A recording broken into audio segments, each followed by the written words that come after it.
சமயத்தில் பார்த்தீங்கன்னா இப்போ 2025 மத்திய பட்ஜெட். ஸோ இதில் வந்து நிறையா தொகுப்பு வந்தாலுமே இந்த 12 லட்சம் வரைக்கும் வந்து வருமான வரி கட்ட தேவையில்லைன்னு சொல்கிறதாகட்டும், இன்னொன்று 3000 கட்டினா ஃபாஸ்டேக் ஃப்ரீ அப்படின்ற மாதிரி இதுக்கு மேலே என்ன சரி யாராக இருந்தாலும் இதான் சார் பண்ண முடியும். சிதம்பரம் நம்ம ஜீபம்பா போடுவார், எல்லாம் பட்ஜெட் இப்படி தான். என்ன அடுத்த பட்ஜெட் போட போகிறாங்களே பிஜேபி, அது கூட இப்பயே ஸ்கிரிப்ட் ரெடி பண்ணிடுவாங்க. காங்கிரஸும் கம்யூனிஸ்ட்டும் நம்ம ஆளுகின்ற திமுகவும் எதிர்ப்பு பட்ஜெட், என்ன பட்ஜெட்டே தெரியாது. அதே போல திருப்பரங்குன்ற இஷ்யூ, அது ஒரு சமீப காலமாக ஒரு 15 நாளாவே பார்த்தீங்க சிக்கந்தர் மலையா முருகன் மலையா இஸ்லாமியருக்கு ஒரு மிகப்பெரிய ஒரு வேண்டுகோள் சார். அறுபடை வீடுகள் அது ஒரு வீடு. அங்க இருக்கிற தர்கால தான் போய் நீங்க பிரியாணி சாப்பிட்டு உங்க தேவைகளை பூர்த்தி செய்து கொள்ள வேண்டும் என்று நினைக்க வேண்டாம் என்பது என்னுடைய அன்பு வேண்டுகோள். உலகத்துல இந்தியாவில் தமிழ்நாட்டில் பல்லாயிரக்கணக்கான பல நூற்றுக்கணக்கான ஆலயங்கள் இருக்கு, மசூதிகள் இருக்கு, தர்காக்கள் இருக்கு. அதை வந்து இந்த திருப்பரங்குன்றத்தில் இருக்கிற மசூதியை வந்து ஒப்பிட வேண்டாம் தயவு செஞ்சு. அது வந்து அறுபடை வீடுல ஒரு வீடு. அங்க நீங்க விட்டு கொடுங்க தான் சொல்றேன், உங்களுக்கு உரிமை இல்லைன்னு சொல்லல. சரி, இப்போ சட்டம் ஒழுங்கு தமிழகத்தில் பார்த்தீங்கன்னா எந்த மாதிரி சொல்ல போயிட்டு இருக்கு? சட்டம் ஒழுங்கு ஒரு நாளைக்கு ஒரு கொலை, ஒரு கற்பழிப்பு, மானபங்கம் போனதை போக ஒரே நாளைக்குல பல குற்றங்கள். நெல்லையில நேத்தோ முந்தா நேத்தோ காவலர் அதிகாரி ரைட்டர் நினைக்கிறேன், அவர் வீட்டில் பூந்து அவர் வாகனத்தை தாக்குறாங்க. அதே சமயத்தில் கல்பனா ராய் நாயர்னு சொல்லிட்டு ஒரு ஏடிஜிபி, அவங்க வந்து ஒரு முறைகேடு சொல்லியிருக்காங்களாம். இது சீருடை துறையில. உடனே அவருடைய அறை வந்து எரிக்கப்படுது. அவங்க வந்து கொலை முயற்சின்னு சொல்லிட்டு ஒரு ஏடிஜிபி தன்னுடைய கருத்தை பதிவு பண்றாங்க. நாடு எதை நோக்கி போகுதுன்னே புரியல. வரும் தேர்தலில் பார்த்தீங்கன்னா ஒரு கட்டத்தில் வந்து தாவேக்காவும் அதிமுகவும் கூட்டணி வைக்க போறாங்க. ஸோ கூட்டணியில் வந்து 80 சீட்டு உங்க கேட்டதாகவும் அவங்க 50 சீட் தரன்றதாகவும் ஒரு பரவலாக ஒரு சொல்லி மந்திரி சபை வரைக்கும் பிரிச்சுட்டாங்கலாம் சொன்னாங்க. அதுக்கு அவங்க ஆஃபீஸ்ல இருந்து மறுப்பு தெரிவிச்சுட்டாங்க. அது வரைக்கும் இஷ்டத்துக்கு போயிட்டு. ஆனால் இப்போ நான் பிகே வந்திருக்காரு சார், பிரசாந்த் கிஷோர் வந்திருக்காரு சார், ஆதவ் கூட்டு வந்திருக்காரு. ஒரு 2.5 மணி நேரம் பேசி கூட்டணி போறதுக்கு எதுக்கு ஆதரவு, அதுக்கு எதுக்கு அவர்கிட்ட பிகே கிட்ட பிக்ஸ் ஆச்சுன்னா 300 கோடி 400 கோடி கேட்கறத தகவல் இருக்கு. அப்படி இருக்கும்போது அவ்வளவு பெரிய பணத்தை கொடுத்து கூட்டணியில போய் 60 சீட் 40 சீட் வாங்குறதுக்கு விஜய் முயற்சி பண்ணுவார். அதனால கூட்டணி என்ற பேச்சுக்கேட இருக்காங்க. அது புரிதலற்ற பேச்சு தான். நம்ம 234 தொகுதியும் ஜெயிப்போம், நம்மளால முடியும். இருந்தாலும் நம்மை ஆதரிக்கும் நம்மை நோக்கி வரும் கட்சிகளுக்கு நம்ம ஆதரவு கொடுத்தாகணும், அவங்க ஆதரவு நம்ம எடுத்துக்கிட்டாகணும். அதை அதிகார பகிர்வு நம்ம கொடுத்துக்கலாம்னு சொல்லி ஒரு பெருந்தன்மையா சொல்லியிருக்காரு. அதே போல பாத்தீங்கன்னா இப்போ ஜாதி வாரி சொல்றேன் வெற்றிமாறன் இவங்களாம் வந்து பாத்தீங்கன்னா இப்போ ரீசெண்டாக ஒரு பேட் கேர்ள் படம் எடுத்திருக்காரு தயாரிப்பில். முழுக்க பிராமண பெண் வந்து எப்படி வேணா வாழலாம், இப்படிலாம் வாழ்றாங்கன்ற மாதிரி குறிப்பிட்ட சமூகத்தோட பேரை சொல்லியே படம் எடுத்திருக்காரு. அதெல்லாம் ஸோ அதை வந்து அதை பற்றி அது தவறு. ஸோ பரவாயில்ல, பாஜக ஆட்சியாகட்டும், பாஜகவோட வளர்ச்சி ஆகட்டும், இந்தியா முழுக்க பார்த்தீங்கன்னா எந்த அளவு க்ரோத் ஆயிருக்குன்னு நினைக்கிறீங்க? நான் பாஜகனுடைய சித்தாந்தத்துக்கு உகந்தவன் அல்ல, ஏற்பவன் அல்ல. ஆனால் அவங்களுடைய பணி வந்து வியப்பை தருகின்ற ஒரு வளர்ச்சி.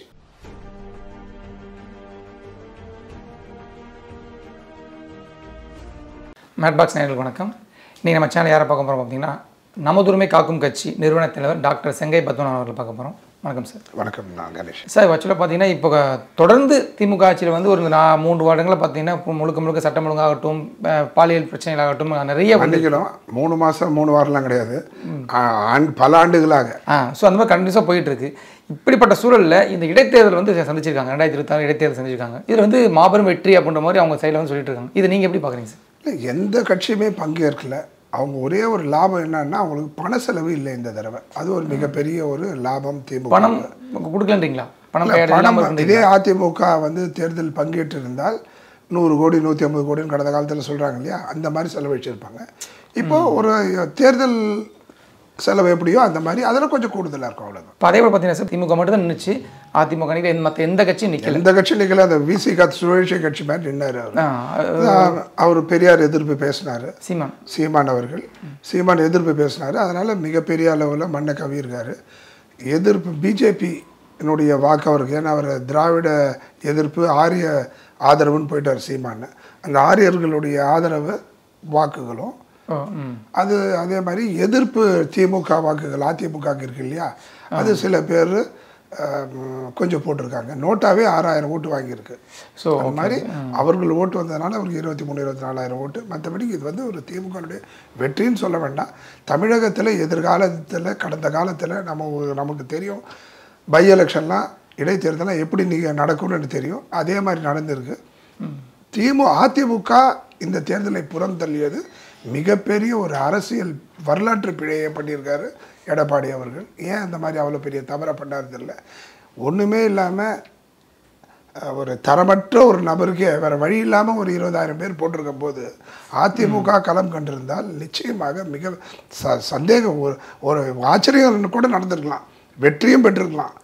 இடைத்தேர்தல் வரலாற்றில் தமிழகத்தில் ஆளுங்கட்சி தோற்றதான் வரலாறு கிடையாது. அப்பேற்பட்ட நிகழ்வை மாற்றி அமைக்கக்கூடிய அந்த காலத்தில் எம்ஜிஆர் ஜெயிச்சாருன்னு சொல்லுவாங்க. அந்த மாதிரி ஆளுங்கட்சி இருக்கும்போது அந்த மாதிரி இந்த தடவை ஒரு ஆளுங்கட்சி ஜெயிக்கிறதுக்கு வாய்ப்பு. அப்படி இல்லைன்னா கூட க்ளோஸ் நெக் டு நெக்கு அப்படியே போயிருக்கும் திமுகவுக்கும் அதிமுகவுக்கும். அதுவும் மிகப்பெரிய அளவில் ஒரு எச்சரிக்கை மணியாக திமுக அமைந்திருக்கும்.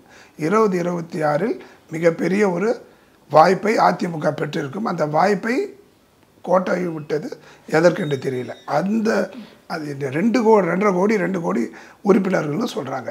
அத்தகைய சக்தி படைத்த அதிமுக களமிறங்கி இருந்தால் நிச்சயமாக மிகப்பெரிய அளவில் அதிமுகனுடைய எழுச்சி, ஒட்டுமொத்த 2 கோடி மக்களுடைய கவனம், உற்சாகம், அவர்களுடைய பணி அத்தனையும் அதில் ஈடுபட்டிருப்பாங்க. அது மிகப்பெரிய ஒரு 2026க்கு ஒரு உந்துதலாக இருந்திருக்கும். ஆனால் இவங்க என்ன பண்ணிட்டாங்கன்னா நிற்காததுனால செங்கோட்டையன் அவர்கள் என்ன சொல்லிட்டாரு, சரி அவர் சொன்ன காரணம் யாரோ நடத்துகிற ஒரு விவசாய போராட்டத்தில் இவரை கூப்பிடுறாங்க. பல கட்சி பல அமைப்புகள் சேர்ந்து அதில் இருக்கும்போது அம்மா படம் இல்லை, எம்ஜிஆர் படம் இல்லை, புரட்சி தலைவர் எம்ஜிஆர் படம் இல்லை அப்படி நான் புறக்கணிக்கிறேன்னு சொல்கிறதுக்கெல்லாம் காரணம் அவர் இந்த தேர்தலை புறக்கணித்த காரணத்தினால். இந்த தேர்தலில் பங்கேற்று ஒரு கணிசமான வாக்கை பெற்றிருந்தால் மிகப்பெரிய ஒரு நம்பிக்கை வந்திருக்கும். அதிமுக இன்னும் பூசல் உட்கட்சி பூசல் இருந்துகிட்டே தான் இருக்கின்றீங்க. மிக கொஞ்சம் இதை அவர் எடப்பாடி அவர்கள் கவனிக்கலைன்னா மிகப்பெரிய அளவில் இது 2ஆக 3ஆக பிளக்கும் அளவிற்கு அது செல்லக்கூடிய வாய்ப்பு உண்டு. இப்போ பாருங்க, கோர்ட்டிலே தலையிட்டு அந்த சின்னத்துக்கு எவ்வளோ பிரச்சனையாக இருக்குது. ஆனால் சுப்ரீம் கோர்ட் ஒரு வரி சொல்லியிருக்காங்க, உள்கட்சி தேர்தல் உள்கட்சி பூசலில் நீங்கள் ஆணையம் தேர்தல் ஆணையம் தலையிடக்கூடாது, அதை மனதில் கொண்டு நீங்கள் உங்கள் உத்தரவை போடுங்கன்னு சொல்லியிருக்காங்க. ஆனால் எப்படி இருந்தாலும் தாவேகாவுக்கு மிகப்பெரிய அளவில் அதிமுகலேருந்து பிரிந்து செல்வதற்கு வாய்ப்பாக அமைந்துவிடும். வரும் தேர்தலில் பார்த்தீங்கன்னா ஒரு கட்டத்தில் தாவேகாவும் அதிமுகவும் கூட்டணி வைக்க போகிறாங்க. ஸோ கூட்டணியில் 80 சீட்டு உங்க கேட்டதாகவும் அவங்க 50 சீட்டு தரேன்றதாகவும் ஒரு பரவலாக ஒரு விஷயம் சொல்லி மந்திரி சபை வரைக்கும் பிரிச்சுட்டாங்கலாம் சொன்னாங்க. அதுக்கு அவங்க ஆஃபீஸ்லேருந்து மறுப்பு தெரிவிச்சுட்டாங்க. அது வரைக்கும் இஷ்டத்துக்கு போயிட்டு இருந்தது. ஆனால் இப்போ நான் பிகே வந்திருக்காரு சார், பிரசாந்த் கிஷோர் வந்திருக்காரு சார், ஆதவ் கூட்டு வந்திருக்காரு. ஒரு 2.5 மணி நேரம் பேசியிருக்காங்களே. கூட்டணி போகிறதுக்கு எதுக்கு ஆதவ், அதுக்கு எதுக்கு அவர்கிட்ட பிகே கிட்ட ஃபிக்ஸ் ஆச்சுன்னா 300 கோடி 400 கோடி கேட்குறத தகவல் இருக்குது. அப்படி இருக்கும்போது அவ்வளோ பெரிய பணத்தை கொடுத்து கூட்டணியில் போய் 60 சீட் 40 சீட் வாங்குறதுக்கு விஜய் முயற்சி பண்ணுவார். அதனால் கூட்டணி என்ற பேச்சுக்கே இடம் இருக்காங்க. அது புரிதலற்ற பேச்சு தான். நம்ம 234 தொகுதியும் ஜெயிப்போம், நம்மளால் முடியும், இருந்தாலும் நம்மை ஆதரிக்கும் நம்மை நோக்கி வரும் கட்சிகளுக்கு நம்ம ஆதரவு கொடுத்தாகணும், அவங்க ஆதரவு நம்ம எடுத்துக்கிட்டாகணும், அதை அதிகார பகிர்வு நம்ம கொடுத்துக்கலான்னு சொல்லி ஒரு பெருந்தன்மையாக சொல்லியிருக்காரு. திமுகவில் போன எலெக்ஷனில் பார்த்தீங்க அப்படின்னா சட்டசபை தேர்தலில் பிரசாந்த் கிஷோரோட ஒரு பங்களிப்பும் ஒரு முக்கியமான பங்களிப்பாக இருந்தது. முக்கியமான பெரிய பங்களிப்பு. 3% வாக்கில் ஜெயிச்சதுக்கு காரணம் அதிமுக 3% தோற்றுது. எதிர்ப்பு உச்சகட்டத்தில் இருந்த மோடிக்கு. பிரசாந்த் கிஷோர் என்ற நபர் அங்கே அவருக்கு அந்த தேர்தல் ஆலோசனை தரலன்னா 10 விழுக்காடு வித்தியாசத்தில் திமுக தோற்றுருக்கும். இப்போ அதே மாதிரி பிரசாந்த் கிஷோர் அப்படியே பரட்டி போட்டுருவார் சொல்ல வரல. ஆனால் மிகப்பெரிய ஒரு சதவீதத்தை சேர்ப்பதற்கு வழிவகுப்பார். அதை கடந்த காலம் அவர் நிரூபிச்சிருக்கார் சார். ராகுல் காந்தி அவர்களை 2012 2010 அவரை யூபியில் 20 சீட்டு ஜெயிக்க வச்சிருக்காரு. காங்கிரஸ் 2வது முறை ஆட்சி அமைக்கும் போது 3 மந்திரி சபையில் ஆட்சி அமைக்கும் போது, அதாவது 2வது 2014 மோடி அவர்களை பிரதமர் ஆகியிருக்காரு. தமிழ்நாடு இந்தியாவில் பல முதலமைச்சர்களை தன்னுடைய வியூகத்தால் வெற்றி பெற செய்தவர். அவர் இங்கே வந்திருக்கார் என்பதை நீங்கள் குறைச்சி மதிப்பிட முடியாது. ரைட். நம்ம மிகப்பெரிய பலமாக இருக்கும். தாவேக்காக்கு ஒரு பலமாக தான் இருக்கும். ஆக்சுவலாக மிகப்பெரிய லெவலில் பலமாக இருக்கும். நேற்று கூட அந்த பகல்குடி ஆரியர் சீமான் என்ன சொல்லியிருக்காரு, திராவிட சீமான்னு சொல்லணும். இப்போ ஆரியருக்கு சப்போர்ட் பண்ணிட்டு இருக்காரு. செந்தமிழன் சீமானா, திராவிட சீமானா, ஆரியர் சீமானான்னு தெரில. அவர் ஏன் இப்படி போனாரு தெரில. அவர் சொல்லியிருக்காரு பிரசாந்த் கிஷோர் நாடி போயிருக்காரு விஜய், மனக்கொழுப்பில் ஆடுற மாதிரி. மூளை இருந்தால் பிரசாந்த் கிஷோர் யாரும் போக மாட்டாங்க, எனக்கு மூளை இருக்குது, எனக்கு பிரசாந்த் கிஷோர் வேணாம், உன் மூளை போதை மூளை தான் உலகமே சந்திச்சிருக்கிறேன். ரைட். இல்லை தான் பணக்குழுப்பில் ஆடுற மாதிரி அதான் சொல்லியிருக்காரு. அவரை பற்றி போய் பேசணும்னா அவரை பற்றி நிறையா பேசிக்கலாம். ரைட். இந்த அரசியல் பேசும்போது அது தேவையில்லைன்றாங்க தான் அவாய்ட் பண்ணுறேன். ரைட். அதே போல் வந்து இப்போ திருப்பரங்குன்ற இஷ்யூ அது ஒரு சமீப காலமாக ஒரு 15 நாளாகவே பார்த்தீங்க சிக்கந்தர் மலையா முருகன் மலையா இஸ்லாமியருக்கு ஒரு மிகப்பெரிய ஒரு வேண்டுகோள் சார். அறுபடை வீடுகளில் அது ஒரு வீடு. அங்கே இருக்கிற தர்காவில் தான் போய் நீங்கள் பிரியாணி சாப்பிட்டு உங்கள் தேவைகளை பூர்த்தி செய்து கொள்ள வேண்டும் என்று நினைக்க வேண்டாம் என்பது என்னுடைய அன்பு வேண்டுகோள். உலகத்தில், இந்தியாவில், தமிழ்நாட்டில் பல்லாயிரக்கணக்கான பல நூற்றுக்கணக்கான ஆலயங்கள் இருக்குது, மசூதிகள் இருக்குது, தர்காக்கள் இருக்குது. அதை வந்து இந்த திருப்பரங்குன்றத்தில் இருக்கிற சிக்கந்தர் மசூதியை வந்து ஒப்பிட வேண்டாம். தயவு செஞ்சு அது வந்து ஒரு அறுபடை வீடில் ஒரு வீடு. அங்கே நீங்கள் விட்டு கொடுங்க தான் சொல்கிறக்காட்டி உங்களுக்கு உரிமை இல்லைன்னு சொல்லலை. ஏன்னா இப்போ இருக்கிற சூழ்நிலை பிரிவினை பேசுகின்ற, மதத்துக்கு மதம், இனத்துக்கு இனம், மொழிக்கு மொழி, ஜாதிக்கு ஜாதி, உச்சகட்ட பிரிவினை போகின்ற இந்த அரசியல் சூழலில் இஸ்லாமிய மக்கள் தயவு செய்து விட்டு கொடுக்க கேட்டுக்கொள்கிறேன். இப்போ அதே ஒரு பெரிய ஒரு மசூதி இருக்குது, ஒரு பெரிய ஒரு மசூதி இருக்குது, அப்படி இஸ்லாமியர்கள் போற்றப்படக்கூடிய ஒரு மசூதி. அந்த இடத்துல இந்துக்கள் கோவில் இருந்ததுன்னா கூட அவங்களுடைய வழிபாட்டுக்கு நம்ம இடம் கொடுத்து விட்டு கொடுக்கணும். எனக்கு அதாவது ஒரு தாய் வயிற்று பிள்ளைகளாக வாழ்வதற்கு ஒரு வாய்ப்பு. இதுதான் வாய்ப்புன்னு சொல்லிட்டு அந்த இந்து முன்னணியெல்லாம் போய் பிரச்சனை பண்ணி அதுக்கு வாய்ப்பை இஸ்லாமிய சகோதரர்கள் தர வேண்டாம் என்பது என்னுடைய வேண்டும். இல்லை சார், நீங்கள் சும்மா இந்து முன்னணி தான் பிரச்சனை பண்ண சொல்கிறீங்க. அப்படின்னு பார்த்தா இந்த பிரச்சனை எப்பயோ சால்வ் பண்ணலாம். திமுக அரசாங்கம் இதில் வந்து அவர் நவாஸ் கனி அவர்கள் போய் அங்கே போய் பிரியாணி சாப்பிட்டதா ஒரு தகவல் இருக்குது. தகவல் இல்லை, உண்மையாக ஊடகம் வந்திருக்கு. அது வந்து அவர் எம்எல்ஏ ஆனது வந்து இஸ்லாமியர்கள் ஓட்டு மட்டும் வாங்கி எம்எல்ஏ ஆனாரா? அவர்களுக்கு இந்துக்கள் போடலையா? பெரும்பாலான வாக்கு இந்துக்கள் தானே போட்டிருக்காங்க. இல்லை, நீங்கள் சொல்கிற முறை வந்து நீங்கள் பிரச்சனை இந்து முன்னணி தான் வந்து ஃபஸ்ட்டு பிரச்சனை கிளப்பினாங்க அப்படின்னு சொல்லுங்க. அது வந்து அதுக்கு வழி விட்டது இவங்க தானே சார். அதுக்கு நமஸ்காரி தானே போய் பண்ணாங்க. அதுதான் சொல்கிறேன், ஃபஸ்ட்டு ஆரம்பிச்சது திமுக கூட்டணியில் இருக்க ஒரு கட்சிக்காக போய் பண்ணாங்க. தப்பு. அது ஒரு ஷானவாஸ் என்ன சொல்கிறாரு, அது வந்து இறை வழிபடும் இடம், அதில் போய் நாங்கள் மாமிசம் சாப்பிடக்கூடாதா, எங்களுக்கு அந்த உரிமை இல்லையா அப்படி இப்படின்னு பேசுகிறாரு. தயவு செஞ்சு இங்கே உரிமை பிரச்சனையே பேச வேண்டாம். இந்த ஷானவாஸ்ன்னு சொல்லி நவாஸ் கனி அவர்களும் சரி, இந்துக்கள் வாக்கு இல்லாமல் அவங்க எம்எல்ஏ ஆகிருக்க முடியாது. தயவு செய்து இதை வந்து மத ரீதியாக எடுத்துகிட்டு போக வேண்டாம். அதை தயவு புரிஞ்சுக்கிட்டு அந்த இடத்துல உங்களை விட்டு கொடுக்க சொல்கிறேன், அவ்வளோதான். ஏன்னா தெரிந்து அறுபடை வீடில் அது ஒரு வீடு. அப்படி இருக்கும்போது அதுக்கு நீங்கள் முக்கியத்துவம் தர வேண்டும் என்பது தான். எடுத்தன் கவுத்தான்னு கருத்துக்களை பதிவு செய்ய வேண்டாம் என்பதுதான் என்னுடைய வேண்டுகோள். Okay sir. சரி, இப்போ சட்டம் ஒழுங்கு தமிழகத்தில் பார்த்தீங்கன்னா எந்த மாதிரி சொல்ல போயிட்டு இருக்கு? சட்டம் ஒழுங்கு ஒரு நாளைக்கு ஒரு கொலை, ஒரு கற்பழிப்பு, மானபங்கம் போனதை போக ஒரே நாளையில் பல குற்றங்கள். நெல்லையில் நேற்றோ காவலர் அதிகாரி ரைட்டர்னு நினைக்கிறேன், அவர் வீட்டில் பூந்து அவர் வாகனத்தை தாக்குறாங்க. அதே சமயத்தில் கல்பனா ராய் நாயர்னு சொல்லிட்டு ஒரு ஏடிஜிபி, அவங்க வந்து ஒரு முறைகேடு சொல்லியிருக்காங்களாம், இது சீர்குடை துறையில். உடனே அவருடைய அறை வந்து எரிக்கப்படுது. அவங்க வந்து கொலை முயற்சின்னு சொல்லிட்டு ஒரு ஏடிஜிபி தன்னுடைய கருத்தை பதிவு பண்ணுறாங்க. நாடு எதை நோக்கி போகுதுன்னே புரியல. ஒரு கர்ப்பிணி பெண் வண்டியிலேருந்து பாலியல் வன்கொடுமை செய்து வண்டியிலேருந்து தள்ளுறாங்க. அது கரு கலைஞ்சு அந்த பொண்ணு உயிரோட பொழைச்சதுனால இது வந்து பாலியல் வன்மம்னு தெரியும். அப்படியே அந்த பொண்ணு இறந்துட்டு இருந்தா, அந்த பொம்பளை இறந்துட்டு இருந்தா, இது வந்து தற்கொலை, இது வந்து ஒரு விபத்துன்னு சொல்லி மூடி மறைக்கக்கூடிய அளவுக்கு அதுக்கு ஒரு 3 லட்சம் ரூபாய் நிவாரணம் கொடுத்துருக்காங்க. நிவாரணம் ஒரு தீர்வே அல்ல. உங்களுடைய எஃப்ஐஆருடைய மீண்டும் பதிவு பண்ணுறேன், உங்களுடைய எஃப்ஐஆர் எண்ணிக்கையை அதிகப்படுத்துங்க. எஃப்ஐஆர் எண்ணிக்கை அதிகப்படுத்தாமல் உங்களால் சட்டம் ஒழுங்கை சீர் செய்யவே முடியாது. கடந்த கால அனைத்து விஷயத்துக்கும் அதிமுக ஒப்பிடுறீங்க, ஆனால் இதுலேயே ஒப்பிட மாட்டேன்றீங்க. அவங்க 8 லட்சத்துக்கு மேலே எஃப்ஐஆர் போட்டிருக்காங்க. நீங்கள் 1 லட்சத்து எஃப்ஐஆரை போட்டு பெருமையாக பேசாதீங்க. தயவு செஞ்சு உங்களுடைய கவனத்தை அரசியலில் நிப்பாட்டிட்டு நிர்வாகத்தில் பாருங்கள். எஃப்ஐஆருக்கு எண்ணிக்கை உயர்த்தினாவே மிகப்பெரிய அளவில் குற்றங்கள் குறையும். இப்போ சில வருடங்களாக பார்த்தீங்கன்னா, இப்போ அதிமுக 10 ஆண்டுகள் ஆட்சி பண்ணாங்க. இப்போ பாஜக வந்ததுக்கப்புறம் தமிழக மீனவர்கள்னு ஒரு பிரச்சனை இல்லாமல் இருந்துச்சு. இப்போ சமீபத்தில் திருப்பி தமிழக பிரச்சனை, இவங்க அங்கே போனது பண்ணுறதும் ஆகட்டும், அதுலேயும் மிகப்பெரிய அரசியல். அதாவது யாழ்ப்பாண மீனவர் சங்கம் வந்து வருத்தப்படுறாங்க, அழுவாத குறை. தயவு செஞ்சு தமிழக அரசனுடைய பிரதிநிதிகள் யாராவது என்கிட்ட பேசுங்க. அப்படி இல்லைன்னா கனிமொழி அவர்களே எனக்கு பேச சொல்லுங்கள், நாங்கள் உட்காந்து பேசி நாங்கள் தீர்வு காண்றோம், எங்களுக்குள்ளே ஒரு ஒத்துமையை கொண்டு வரோம்னு சொல்லிட்டு நாங்கள் நேரம் கேட்குறோம். கனிமொழி அவர்கள் நேரம் இல்லை என்று சொன்னதாக அவங்க வருத்தம் தெரிவிக்கிறாங்க.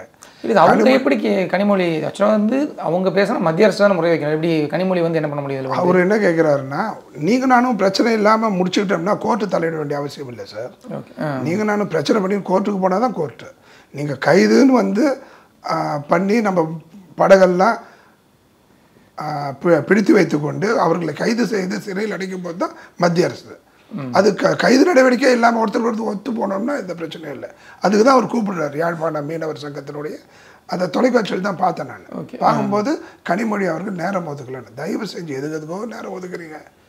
இதுக்கு தயவு செஞ்சு நேரம் ஒதுக்கி அவங்கள பார்த்தீங்கன்னா இன்றைக்கி என்ன இதில் வந்து மடைமாற்றும் அரசியலோ ஒரு பித்தலாட்டு அரசியலோ ஒரு கொம்பு சீவன் அரசியலோ இதுலேயும் செய்ய வேண்டாம்.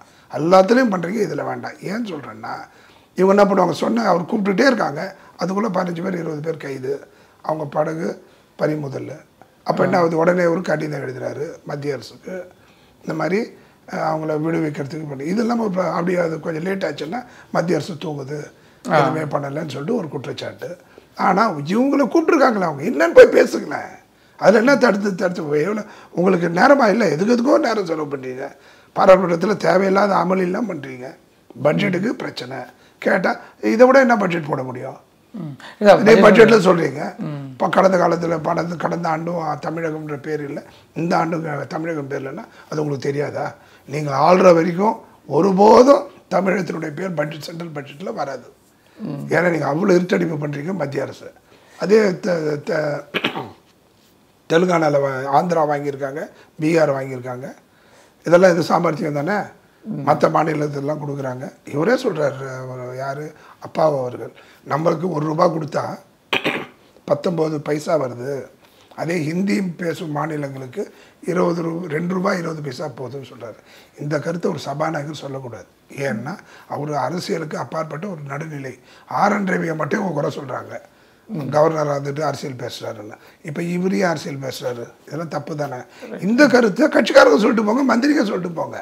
அவர் சொன்ன என்ன அர்த்தம், கண்ணாடி வீட்டில் இருந்து கல்லை எரிஞ்சிச்சுன்னா யாருக்கு சார் அவமானம்? அந்த ஒரு சின்ன புரிதல் கூட இல்லை பாருங்கள். அந்த மாதிரி எதிர்ப்பு பேசி ரகுபதி அவர்கள் சொல்கிறார், அவங்க வந்து பணமே கொடுக்குறதில்ல, நாங்கள் இருந்தாலும் தமிழ்நாட்டுக்கு தேவையான திட்டங்களெல்லாம் செய்கிறோம். எங்கள் திட்டங்களை செஞ்சு இன்னும் ₹1000 தொகுப்பு என்ன ஆச்சு? அப்புறம் ஆசிரியர் சம்பளம் கொடுக்குறதுக்கு லேட் ஆச்சுன்னா உடனே சென்ட்ரல் கவர்மெண்ட்லேருந்து வரலன்னு சொல்லி எதுக்கு எடுத்தாலும் மத்திய அரசு கை காமிச்சிட்ருப்பீங்க. இருந்தாலும் நாங்கள் எங்களுடைய மாநில நிதியை வச்சு நாங்கள் எல்லாம் செஞ்சிட்ருக்கோன்னு சொல்கிறீங்க.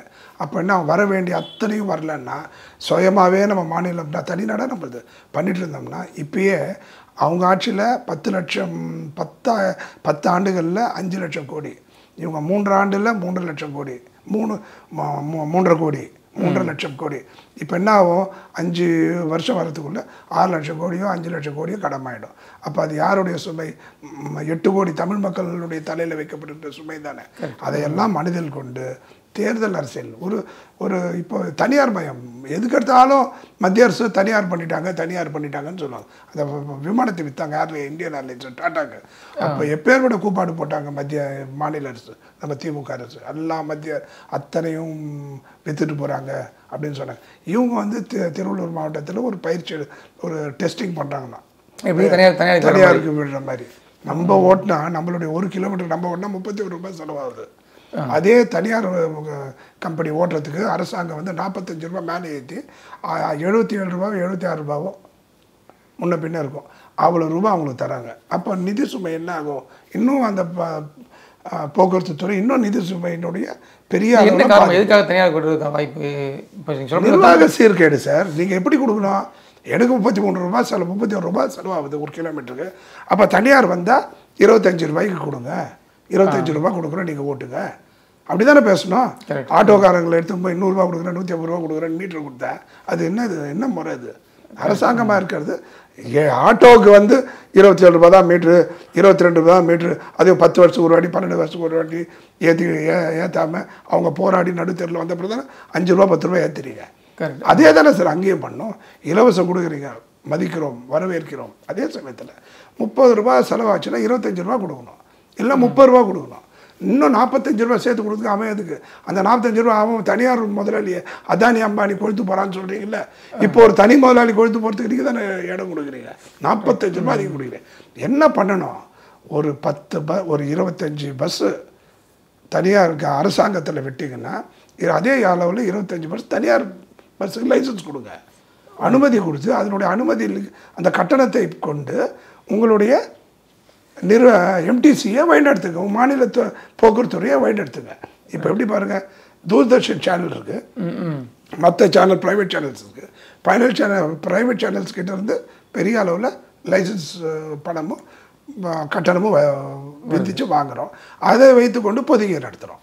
இப்படி தான் நம்ம இது பொதிகையில் வருமானம் முன்ன பின்ன இருந்தால் கூட அவங்களுக்கு இதில் வர்ற பணமும் அதில் வர்ற விளம்பரம் இதுவும் டேலி ஆகும். அதே போன்று இது தனியார் மயப்படுத்துறது தேவை. அரசாங்கமே அத்தனையும் பண்ணியாச்சுன்னா இப்போ பாருங்கள், போலீஸ்காரங்களுக்கு பாதி போலீஸ்காரங்களுக்கு டிராஃபிக் போலீஸ்க்கு என்ன வேலைன்னா சென்னையில் பரவலாக அங்கங்கே போய் பஸ்ஸை தள்ளி விடுற வேலை தான். எந்த பஸ் எந்த இடத்துல நிற்கும், பிரேக் டவுன் ஆகுன்றது தெரியல. இதெல்லாம் மடைமாற்றம் செய்வதற்கு அரசு இந்த முயற்சி எடுக்கிறாங்க. இந்த முயற்சி வன்மையான கண்டனத்திற்கு நீங்கள் தனியார் மயம் கொடுங்க, லைசன்ஸ் ஃபீயை வாங்குங்க, அதை வச்சு இப்போ வருமானத்தை பெருக்குங்க, நடத்துங்க. நீங்கள் சொல்கிறது இப்போ இவங்க இந்த இப்போ போகிறது எம்டிசியே டோட்டலாக தனியாக வர மாதிரி பேசுகிறாங்களோ? அப்படி பார்த்தா அந்த பர்டிகுலர் அந்த மாதிரி ஒரு முயற்சி எடுக்கிறாங்க. அது மிகப்பெரிய அளவில் தோல்வி அடையும் என்பது தான். விளையும் பயிர் முளையிலே தெரியும்ன்றது போல் 45 ரூபா ஒரு கிலோமீட்டருக்கு ஒரு திருவள்ளூர் கொடுத்தாவே பல நூற்றுக்கணக்கான கோடி போகுது சார். தமிழ்நாடு முழுக்க போனால் என்ன ஆகுறது? ஏற்கனவே 48,000 கோடி நஷ்டத்தில் போகுது. அதாவது ஏறத்தாழ 50,000 கோடி நஷ்டத்தில் போகுது. இதில் அது 30 ரூபா ஓட்ட போகுது. இதில் நீங்கள் 45 ரூபா எக்ஸ்ட்ரா வர நீங்கள் கொடுத்தீங்கன்னா எத்தனாயிரம் கோடிக்கு போகும். அதனால் தயவு செய்து அந்த சிந்தனையை அவர் மாற்றிக்கொள்ளணும். சார் இப்போ சமயத்தில் பார்த்தீங்கன்னா இப்போ 2025 மத்திய பட்ஜெட். ஸோ இதில் நிறையா தொகுப்பு வந்தாலுமே இந்த 12 லட்சம் வரைக்கும் வருமான வரி கட்ட தேவைன்னு சொல்கிறதாகட்டும், இன்னொன்று 3000 கட்டினா ஃபாஸ்டேக் ஃப்ரீ அப்படின்ற மாதிரி இதுக்கு மேலே என்ன சார், யாராக இருந்தாலும் இதான் சார் பண்ண முடியும். சிதம்பரம் நம்ம ஜீபம்பா போடுவார், எல்லாம் பட்ஜெட்டும் இப்படி தான். என்ன அடுத்த பட்ஜெட் போட போகிறாங்களே பிஜேபி, அது கூட இப்பயே ஸ்கிரிப்ட் ரெடி பண்ணிவிடுவாங்க. காங்கிரஸும் கம்யூனிஸ்ட்டும் நம்ம ஆளுகின்ற திமுகவும் எதிர்ப்பு பட்ஜெட், என்ன பட்ஜெட்டே தெரியாது. அது கூட பரவாயில்ல. பார்த்தீங்கன்னா சார், சாமானிய மக்கள் இப்போ சாமானிய பாஜகவா மத அரசியல் பண்ணுது, மதவெறியாக பார்க்குறவங்க கூட என்ன சொல்கிறாங்கன்னா இந்த 12 லட்சம் அந்த ஸ்கீம் பெருசாக நல்லா வரவேற்கணும் அவங்க சொல்கிறாங்க. பட் ஆனால் இவங்க சைடில் 20 வருஷம் 25 வருஷத்துக்கு முன்னாடி இழந்த டெல்லியை கூட பிடிச்சிட்டாங்க பாருங்க. ஆமாம், ஒன்று அவங்க மத அரசியல் பண்ணிக்கிட்டு நிர்வாகத்தையும் அவங்க கையில் வச்சுருக்காங்க. நீங்கள் பிரிவினை அரசியல் பண்ணுங்கள், வெறுப்பு அரசியல் பண்ணுங்கள், ஆனால் நிர்வாகத்தை கையில் வைங்க. அதை தான் நான் சொல்கிறேன். உங்கள் அரசியலை விட்டு நீங்கள் அரசியல் பண்ணது வந்திருக்கீங்க, அவியல் பண்ண வந்திருக்கீங்களான்ற மாதிரி. நீங்கள் அவியல் பண்ண வரல, அரசியல் பண்ண வந்தீங்க தான். நீங்கள் அரசியல் பண்ணுங்கள், ஆனால் நிர்வாகத்தை விட்டுறாதீங்கன்னு சொல்கிறேன். மக்கள் நிர்வாகத்தை நீங்கள் விட்டுறீங்க. அவங்க பாருங்கள், தொடர்ந்து 2 வாட்டி ஜெயிச்சா இந்த 3ஆவது வாட்டி ஜெயிக்க போகிறாங்க. இதோ பாருங்கள், டெல்லி முடிச்சாச்சு, மகாராஷ்டிரா முடிச்சாச்சு, 4வது வாட்டி நேரு அவர்களுடைய 17 ஆண்டு கால ரெக்கார்டை அவங்க முறியடிக்க போகிறாரு. யாரு? மோடி. சொல்றது புரியுதுங்களா? அவங்க நிர்வாகத்திலும் கான்சன்ட்ரேட் பண்ணுறாங்க. நீங்கள் வெறுப்பு அரசியலை மட்டும் கையில் வச்சுட்டு என்ன பண்ண முடியும்? தயவு செய்து சொன்ன மாதிரி டெல்லியில் பார்த்தீங்கன்னா சார் தொடர்ந்து 15 வருடமாக காங்கிரஸ் ஜெயிச்சது. ஆனால் இப்போ 25 வருஷத்துக்கு மேலே பிஜேபி இழந்து ரொம்ப நாள் ஆச்சு. சுஷ்மா ஸ்வராஜுக்கு அப்புறம் அவங்க ஆட்சியே இல்லை. அது தொடர்ந்து ஹார்டிக் ஜீரோ அப்படின்ற மாதிரி ஷீலா டிக்ஷிட் இருந்தாங்க காங்கிரஸில். அதுக்கப்புறம் 2 முறை இவர் இருந்தார், அரவிந்த் கெஜ்ரிவால். இப்போது பிஜேபி கிட்ட போயிடுச்சு. ஓகே, அதனால் தயவு செஞ்சு நீங்கள் மடைமாற்றம் அரசியல் நீங்கள் விட்டாலே வழியே இது பண்ண முடியாது. பிகே வந்திருக்காரு சார், ஓகே, விஜயனுடைய ஆலோசகரா, அரசியல் ஆலோசகரா. நீங்கள் தயவு செஞ்சு நீங்கள் உஷாராக இல்லைன்னா மிகப்பெரிய, ஆனால் ஒன்று அவங்களுக்கு மிகப்பெரிய அளவில் கூட்டணி கட்சிகள், திமுகனுடைய கூட்டணி கட்சிகள் ஒன்றுன்னா வெளியில் போகிறதுக்கு மிகப்பெரிய அரிய வாய்ப்பு. ஏன்னா எதிர்ப்பு மிகப்பெரிய அளவில் சண்முகம் கம்யூனிஸ்ட் தலைவரும் கொடுக்குறாரு, தோழரும் தராரு, பிசிகாவும் பெரிய அளவில் எதிர்ப்பு பண்ணுறாங்க. ஓகே, நீங்கள் சொல்லிட்டு பார்த்தா அதாவது பிசிகா தாவக்க பக்கம் வரதுக்கான வாய்ப்புகள் இருக்குன்னு பரவாயில்ல பேச்சு அடிப்படுது. ஸோ அந்த மாதிரி போக வாய்ப்பு இருக்கு. இப்போ ஒரு 2 மாதத்துக்கு முன்னாடி அதிமுக பக்கம் போகிறதுக்கு கூட அவங்க முயற்சி எடுத்தாங்கன்ற தகவல்லாம் இருக்குது. ஆனால் தெரிந்தோ தெரியாமலோ இந்த தேர்தலை புறக்கணித்த காரணத்தினால் அதிமுகனுடைய செங்கோட்டையன் இருக்கார் இல்லையா, அவருடைய புறக்கணிப்பு ஒரு சலசலப்பை உருவாக்கி அதிமுக மீது ஒரு நம்பிக்கையின்மை உருவாகிருக்கு. அது வெற்றி கழகத்துக்கு மிகப்பெரிய சாதகமாக அமையும். யார் எப்படியோ அதிமுக வருவதற்கும் வாய்ப்பு உருவாகும், வெற்றி கழகம் வருவதற்கும் வாய்ப்புகள் உருவாகும். நிச்சயமாக திராவிட முன்னேற்ற கழகம் வருவதற்கு வாய்ப்பு இருக்காது. ஏனென்று சொன்னால் அவர்கள் மீது எனக்கு எந்த வன்மும், இவங்க ஒரு அரசியல் கட்சிக்கு தலைவருக்கு எந்த அரசியல் கட்சி வந்தாலும் எங்களுக்கு சாதகமாக இருக்கிற அரசு தான் வரணும்னு நினைப்போமே கண்டி, மக்கள் நலன் காக்கும் அரசாங்கம் இருக்க வேண்டும் என்று நினைப்போமே கண்டி, ஒரு சார்பாக இருக்க வேண்டிய அவசியம் எங்களுக்கு இல்லை. இவருக்கு கடந்த முறை நானே பல முறை சொல்லியிருக்கேன், சீமான் அவர்களுக்கு நான் வாக்களித்தும் அவர் அவருடைய சிறப்பை அவர் இழந்துட்டார் என்பது தான் என்னுடைய வருத்தம். வந்த உடனே சார் இவர் டிஜிபியை சைலேந்திரபாபு கொண்டு வர்றாரு. அடுத்தது இவர் சீஃப் செக்ரட்டரியேட், ஓகே, அவர் பேர் என்ன சார், இறையன்பை கொண்டு வர்றாரு. அவ்வளோ. அப்புறம் பிடிஆரை நிதியமைச்சர் ஆக்குறாரு. இத்தனையும் போகும்போது இத்தனை அளவில் வந்த ஒரு திமுக திடீர்னு ஏன் சரிவாச்சுன்றது தான் எனக்கு இல்லை சார். அது இப்போ நீங்கள் சொல்ல மாதிரி பார்த்தீங்கன்னா மாசு, அதாவது இதில் சுகாதாரத்துறை அது பார்த்தீங்கன்னா இப்போ கஞ்சா கருப்பு ஒரு பொருள் அரசு மருத்துவ பேருக்காப்புல கரெக்டான ஒரு சிகிச்சை இல்லைன்னு சொல்லியிருக்காரு. அதுக்கு மாசு ஒன்றே அறிவிச்சு இனிமேல் அவர் பேசினார்னா ஒரு எச்சரிக்கை வர்ற மாதிரி ஒரு தோணியில் பேசியிருக்காப்புல. அது எப்படி பார்க்குறீங்க நீங்கள்? அது ரொம்ப கண்டனத்துக்குரிய விஷயம் சார். ஒரு பிரபலம் தனக்கு நேர்ந்த ஒரு அவலத்தை அவர் சொல்கிறாரு. அதற்கு ஒரு மந்திரி அந்த மாதிரி சொன்னது எனக்கு சரியாக தெரியும். ஒரு அறிக்கையை விட்டுருக்காரு. அந்த மாதிரி சொன்னால் அது மிகுந்த கண்டனத்திற்குரியது. ஒரு மந்திரியாக இருந்தாலும், முதலமைச்சராக இருந்தாலும், எம்எல்ஏவாக இருந்தாலும், எம்பியாக இருந்தாலும் மக்கள் பிரதிநிதி தானே சார். இவர்களுடைய வாக்கு வாங்கி தானே கஞ்சா கருப்பு ஓட்டு போட்டு தான் நல்லா ஜெயிச்சிருக்காங்க. அந்த மாதிரி இருக்கும்போது அதை யாரும் பார்க்க வேண்டாம். தனிநபர்ன்றதை பார்க்காம அவருடைய கருத்துக்கு முக்கியத்துவம் கொடுத்து அதன் மீது நடவடிக்கை எடுக்க தான் முயற்சி செய்ய வேண்டும் என்பதுதான் என்னுடைய கருத்து. ஸோ அதே போல் பார்த்தீங்கன்னா தமிழகத்தில் திமுக தவிர மற்ற எல்லா கட்சியுமே ஜாதி கணக்கெடுப்பு வேணும் அப்படின்னு ஒரு பட்சம் வந்துட்டாங்க. விஜய் அவர்கள் கூட கேட்டாங்க. இப்போ சமீபத்தில் பார்த்தீங்கன்னா விஜய் ஜாதி கணக்கு அதில் இரண்டு விஷயம் இருக்குது சார். ஜாதிவாரி கணக்கெடுப்பு எடுத்தால் மிகப்பெரிய ஒரு மோசமான ஒரு நிலை ஏற்படும். ஏனென்று சொன்னால் ஒரு ஜாதி உயர் ஜாதி தாழ் ஜாதின்னு இப்பயே நம்மளுக்கு பெரிய அளவில் ஒரு போக்கு போயிட்டுருக்கு, முரண்பட்ட போக்கு போயிட்டுருக்கு. இதில் அப்புறம் என்னென்னா இந்த ஜாதி எண்ணிக்கை அதிகம் கொண்ட ஜாதி, இந்த ஜாதி குறைந்த எண்ணிக்கை கொண்ட ஜாதின்னு சொல்லிட்டு அதுலேயும் ஒரு பெரிய பிரச்சனை வருவதற்கு அதிகம் எண்ணிக்கை கொண்ட மக்கள் சிறிய எண்ணிக்கை கொண்ட மக்கள் மீது ஆதிக்கம் செலுத்த ஒரு வாய்ப்பாக அமைஞ்சு போயிடும். இல்லை நான் என்ன சொல்கிறேன், பார்த்தா நீங்கள் பிராமணர் எண்ணிக்கை கம்மி தான். அப்போ நீங்கள் போனால் நீங்கள் சொல்லப்படி பார்த்தீங்கன்னா அவங்க மேலே அடக்குமுறை கேட்குறாங்களே. முதல் பார்ப்பனர் தான் அடக்குமுறை பண்ணாங்கன்னு சொல்ற காலம் போய் இப்ப பார்ப்பனர் தான் ஒடுக்கப்படுறாங்கன்ற ஒரு மாயை கிரியேட் பண்றாங்களே கண்டி அது உண்மை அல்ல. அவர்கள்லாம் மிகப்பெரிய அளவில் அத்தனை சிறப்புகளும் பெற்று பெருவாழ் வாழ்ந்துட்டு இருக்காங்க. அது ஒன்றும் பிரச்சனை இல்லை. ஆனால் எண்ணிக்கை அடிப்படை நான் சொல்கிறது, நீங்கள் ஒரு சின்ன சமுதாயம்னு வச்சுக்கோங்க, ஒரு குறிப்பிட்ட ஒரு சமுதாயம் அது குறைந்த எண்ணிக்கையில் இருக்குது, ஒரு பெரிய சமுதாயம் பெரிய எண்ணிக்கையில் கோடிக்கணக்கில் இருக்குது. அப்போ அவங்களுடைய ஆதிக்கம் மேலே வரும். அது மிகப்பெரிய எதிர்காலத்தில் பல நூற்றாண்டுகளுக்கு பிறகு அது ஒரு பெரிய பிரச்சனையை தரும். தொலைநோக்கு பார்வையோடு பார்த்து இப்போ மத்திய சர்க்காரை எடுக்கலை, இவங்க மாநில அரசு என்ன சொல்கிறாங்க, மத்திய சர்க்கார் எடுக்கணும்னு சொல்கிறாரு. அந்த பந்தை அப்படி கூட அந்த பந்தை அங்கே தள்ளி விடாமல் ஒரு பீகாரை போன்று தெலுங்கு மாநிலத்தை போன்று இவர் என்ன பண்ணணும், சென்சஸ் எடுத்துகிட்டு ரகசியம் காத்து அந்தந்த ஜாதி மக்கள் எந்தெந்த அளவுக்கு வந்திருக்காங்களோ அதை கொண்டு நீங்கள் அவங்களுக்கு ஏற்ற இடஒதுக்கீடு தரலாமே தவிர வெளிப்படையாக அதை சொல்வதை நான் ஏற்கவில்லை. ஓகே. இப்போ மற்றவங்க இப்போ விஜய் முதற்கொண்டு வெளிப்படையாக சொல்லணுன்ற மாதிரி கோரிக்கை வைக்கிறாங்கன்றாங்களா, எப்படியா சொல்லுவாங்க? இல்லை, அவங்க ஜாதி வாரி கணக்கு எடுங்கன்னு சொல்கிறாங்க, வேணும்னு சொல்கிறாங்க. அதில் நான் என்ன சொல்கிறேன், நீங்கள் எடுக்க தப்பு இல்லை, ஆனால் அதை வெளியிடாதீங்கன்றது தான் என்னுடைய கருத்து. அது மிகப்பெரிய இப்போ ஒரு அதிக ஜாதி சிம்பிள் சார். நான் ஒரு 10 பேரோட வரேன், நீங்கள் 2 பேரோட இருக்கீங்க, என்னுடைய ஆதிக்கம் ஜாஸ்தி ஆகிடும்ல. ஓகே. சின்ன விஷயத்தில் ஒரு பீச்சுக்கு போகிறோம், நான் ஒரு 20 பேரோட வரேன், நீங்கள் ஒரு 5 பேரோட வரீங்க, என்னுடைய ஆதிக்கம் அதிகமாகிடும் இல்லை. ஒரு பஸ்ஸில் போகும்போது ஆகும், ட்ரெயினில் போகும்போது ஆகும், அந்த மாதிரி எங்கள் கோயிலில் போகிறோம் அந்த மாதிரி ஆகும். எண்ணிக்கை அதிகம் இருந்தாவே ஒரு ஆணவமும் அத்துமீறலும் வந்துடும். அதனால் நீங்கள் சொல்லிட்டு பார்த்தா எல்லாம் ரைட், ஓகே. ஆனால் சரி, இப்போ என்ன சொல்கிறாங்க, அத்தனை ஜாதிகளும் ஒவ்வொரு கணக்கெடுப்பு சொல்கிறாங்க, அத்தனை ஜாதி மக்களும் ஒவ்வொரு கணக்கு சொல்கிறாங்க தமிழ்நாட்டில். அந்த அத்தனை ஜாதிகளுடைய கணக்கீடு கூட்டிங்கன்னா தென்னிந்திய ஜனத்தொகையை விட அதிகமாக இருக்குது. ஓகே. அது அவங்க நம்பிக்கை, அப்படியே விட்டுருங்க.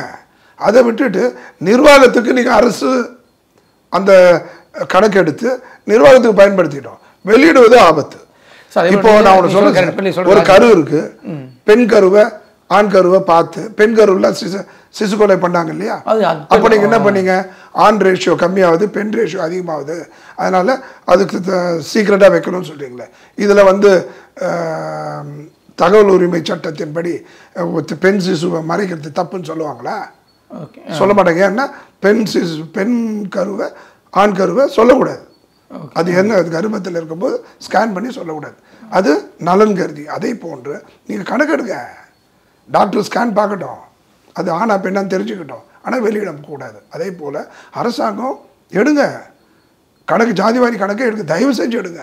ஆனால் வெளியிடாமல் அந்தந்த மக்களுடைய பிரதிநிதித்துவத்துக்கு எண்ணிக்கை எப்படி பிரதிநிதித்துவம் பிரித்து கொடுங்கன்றது தான் என்னுடைய சிந்தனை. ஸோ அதே போல் பார்த்தீங்கன்னா இப்போ ஜாதிவாரி சொல்கிறேன் வெற்றிமாறன் இவங்களாம் வந்து பார்த்தீங்கன்னா இப்போ ரீசெண்டாக ஒரு பேட் கேர்ளும் படம் எடுத்திருக்காரு தயாரிப்பில். முழுக்க பிராமண பெண் வந்து எப்படி வேணால் வாழலாம், இப்படிலாம் வாழ்கிறாங்கன்ற மாதிரி குறிப்பிட்ட சமூகத்தோட பேரை சொல்லியே படம் எடுத்திருக்காரு. அதெல்லாம் தப்பு. ஸோ அதை வந்து அதை பற்றி அது தவறு. அதாவது எந்த ஒரு மக்களும் பாதிக்கப்படக்கூடாது. அது வந்து தவறு.